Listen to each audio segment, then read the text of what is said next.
আমরা চলে গেছিলাম ধবলগিরি টেম্পলে। এটা একটা বুদ্ধিস্ট টেম্পল। মন্দিরের চারপাশ এত সুন্দর, এত মনোরম। আমাদের তো খুবই ভালো লেগেছে এই মন্দিরে সময় কাটাতে।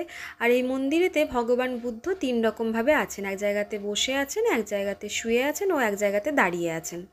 মন্দিরটা তো পাহাড়ের ওপরে, যে কারণে ওপর থেকে ভুবনেশ্বর শহরটা দেখতে অসাধারণ লাগছিল।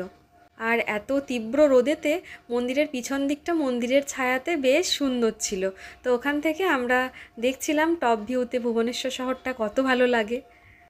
আর এখান দিয়ে একটা দেখুন নদী বয়ে গেছে।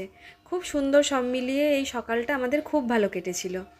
এরকম এক্সপিরিয়েন্স আমি আগে কখনো করিনি বুদ্ধিস্ট টেম্পলে, এই প্রথমবার আমার যাওয়া।